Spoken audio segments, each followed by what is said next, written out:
Okay, so I think I have it set up now. I've got it hanging out. I've got the 1-inch bar in the workmate. Got it hanging on it so it doesn't rotate. And on the lock, you can see oil's dripping out into the drain pan below. Wonderful. And this is a messy job. This is the one part that really is messy. And there's still going to be a lot more oil in there. So I'm going to start off, get the glove on, get Mr. Sledge going, and we'll see how we do that.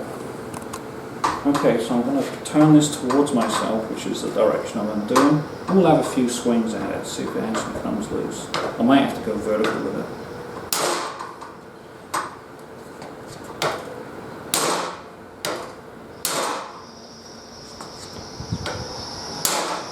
Oh, look at that.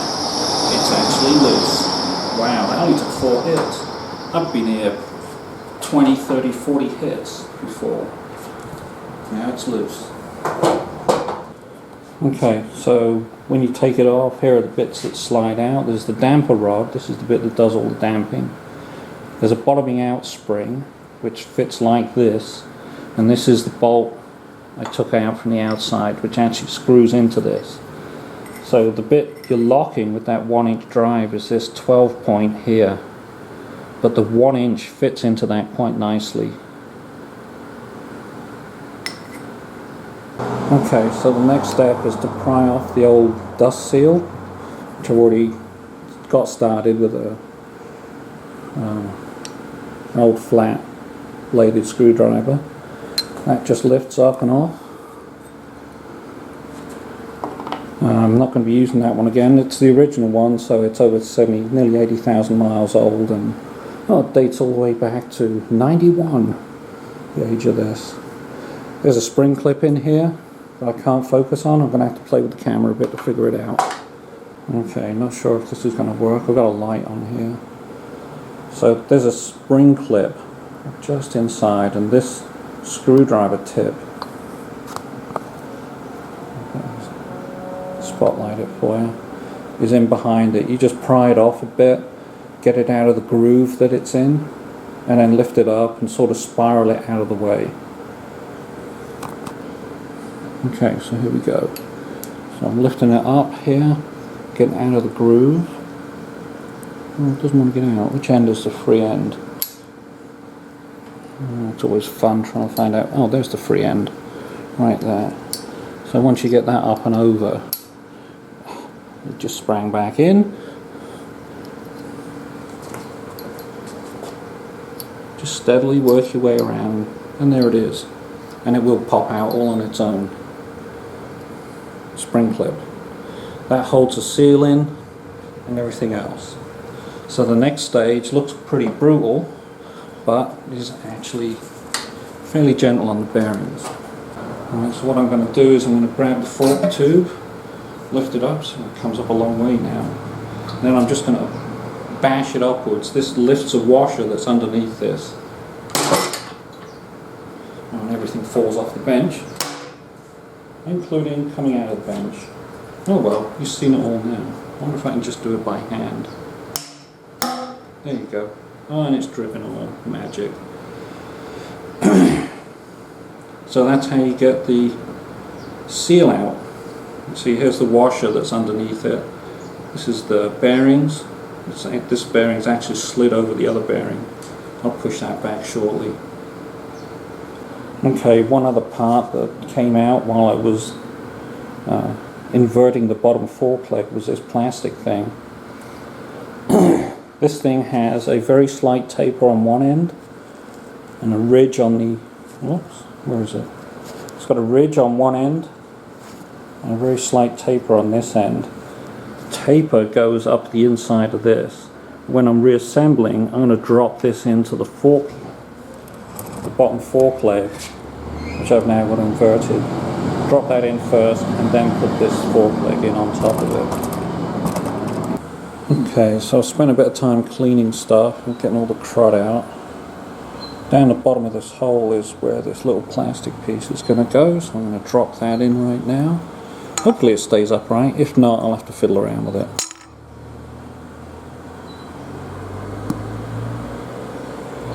can't tell what it did. It's sideways. Okay, so I'll have to mess with it. Okay, so the best way to put this in is you just hold it, put it in so it's the right way, taper side up, just lay it on the side, let it slide to the bottom, and then you just got to tap around and it slides into the little groove that it fits in at the bottom. So now it's in there. I don't know if it'll probably tip a little bit, but it's in there. Okay, next step, putting the tube in.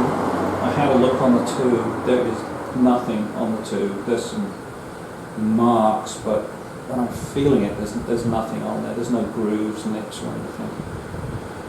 So I'm putting it in. The bottom bearing will slide down. It goes all the way down to the bottom. Just sits there. And the top one has to be pressed in a bit. So I'm going to use my seal press tool to tap that in. Wow, well that went in really easily. This is my seal press tool. It has this little doohickey, just spring loaded, it opens up, you just pop it on, you push it down, and it just pressed in. I just wiggled this tube a bit, pushed down, and it went in. And I thought I was going to have to use, it comes with a slide hammer like this that you just put around it, and I'll be using this in a moment to beat the seal in. Okay, so the All Balls kit comes with this little diagram, and what I like to do is put grease on the inside of the seal so that the three lips that are touching have some kind of a lubrication. If you don't put anything in, it's only the bottom lip that is getting lubed, and it wipes off the oil. The second lip, yeah, it may see something. The top lip probably doesn't see anything, and it'll just run dry eventually at some point. So I like to put grease in there. I might put some extra oil in with the grease as well, just to make sure they're lubricated, and they help hold the oil in. Makes it greasy for about a week, but you wipe that off and then it's dry after that. Okay, so I'm going to put the seal on now. The top outside, smooth, no nicks, I can't feel anything there.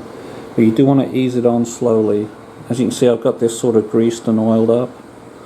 So I'm just going to slowly put it on and work it, not just jam it on. Sort of get it on one side, pull, work it around. It doesn't want to go, so I'm not forcing it.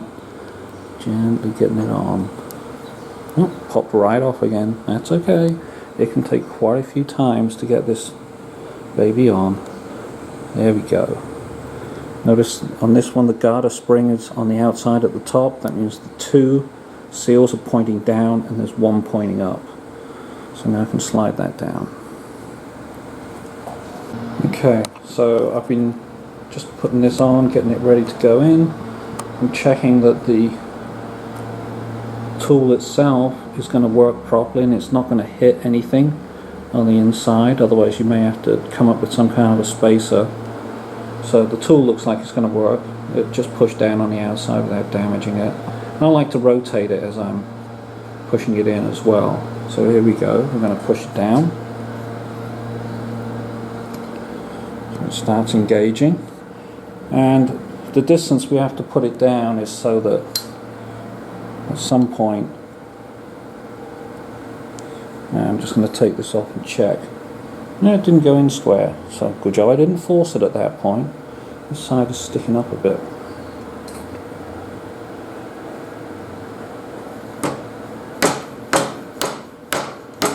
Just lifting it.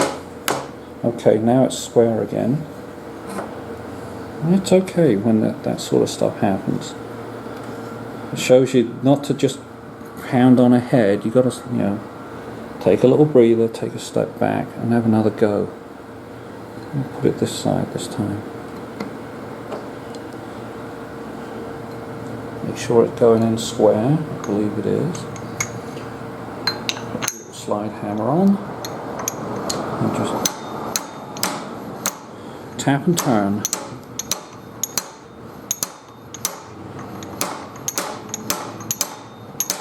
This is boring. I'm going to take a long time doing this, so I'll catch it at the end. Okay, I've been tapping for about 30 seconds and it sort of slid in eventually. And it's slid in fairly well all the way around. The way you can tell you've actually got it into position is when you start looking in here. You see that groove that I've got the screwdriver into? When you can see that entire groove, you've got the seal in correctly, because now you can put that spring clip into that groove and you just feed it in and it snaps in all on its own. There's no forcing or anything, you just spring it in. Start at one end and sort of just feed it in, and it goes all the way around to the other.